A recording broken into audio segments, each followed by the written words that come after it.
দেশ যাবে কোন পথে, ফয়সালা হবে রাজপথে। কথাটি চিন্তা করে দেখবেন আপনারা কিভাবে 52-এর ভাষা আন্দোলন, মায়ের ভাষা প্রতিষ্ঠার জন্য সালাম বরকত রফিক রক্ত দিয়েছে, রাজপথে ফয়সালা হয়েছে তাদের রক্তের বিনিময়ে। 62-র শিক্ষা আন্দোলন, ওয়াজুল্লাহ বাবুরের রক্তের বিনিময়ে সেদিন শিক্ষার অধিকার আমরা পেয়েছিলাম, রাজপথে ফয়সালা হয়েছে। 69-এর গণঅভ্যুত্থান, শহীদ আসাদের রক্তের বিনিময়ে আমরা সফল গণঅভ্যুত্থান পেয়েছিলাম, রাজপথে ফয়সালা হয়েছে। আপনারা দেখেছেন 71-এর মুক্তিযুদ্ধ, রাজপথে ফয়সালা হয়েছে লক্ষ লক্ষ শহীদের রক্তের বিনিময়ে। আপনারা দেখেছেন 90-এর স্বৈরাচার বিরোধী গণতান্ত্রিক আন্দোলন, জিহাদ ডাক্তার মিলনের রক্তের বিনিময়ে রাজপথে ফয়সালা হয়েছে, আমরা গণতন্ত্র পেয়েছি।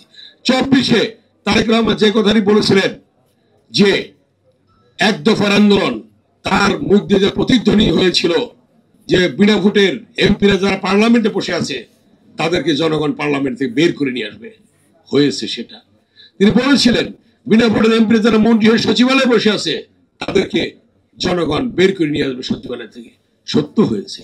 তারপরে যদি বিনা ভোটের সরকার ফ্যাসিস্ট খুনি শেখ হাসিনা পদত্যাগ না করে, গণভবন থেকে জনগণ তাকে বের করে নিয়ে আসবে। ফয়সালা হয়েছে, সত্য হয়েছে, রাজপথে ফয়সালা হয়েছে এবং সেই বিনা ভোটের ফ্যাসিস্ট খুনি শেখ হাসিনাকে তাকে গণভবন থেকে জনগণ বের করে নিয়েছে। অতএব তিনি সুদূর প্রসারী চিন্তা ভাবনা করেছেন, তিনি দেশপ্রেমের উজ্জ্বল দৃষ্টান্ত রেখেছেন। তারেক রহমান কথাটি বলেছেন, দিল্লি নয়, যেটা মনির মুখ দিয়ে উচ্চারিত ছিল। তারেক রহমানের সাথে বারবার সাক্ষাৎ করেছিল মনি ভাই।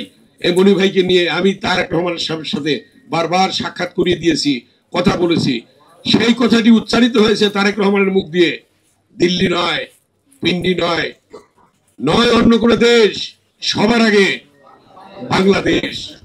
দেশপ্রেমের উজ্জ্বল দৃষ্টান্ত রেখেছেন তারেক রহমান, সবার আগে বাংলাদেশ, আর কোনো কথা নেই। যে কথাটি বলেছিলেন দেশনেত্রী বেগম খালেদা জিয়া, যে আমি অন্য কোনো দেশে যাব না, আমি বাংলাদেশে জন্মগ্রহণ করেছি, বাংলাদেশি থাকবো।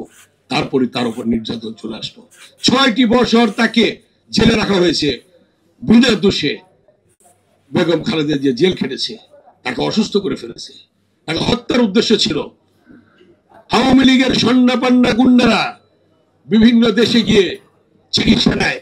3বারের প্রধানমন্ত্রী, সেক্টর কমান্ডারের স্ত্রী, বীরুত্তমের স্ত্রী, বাংলাদেশের প্রথম রাষ্ট্রপতির স্ত্রী, রণাঙ্গনের মুক্তিযোদ্ধা, জেড ফোর্সের জিয়াউর রহমানের স্ত্রী, অধিনায়ক জিয়াউর রহমান, সেই সেনা প্রধানের স্ত্রী, তার স্ত্রী, 3বারের প্রধানমন্ত্রী বেগম খালেদা জিয়া বিদেশে চিকিৎসা যেতে পারেন না।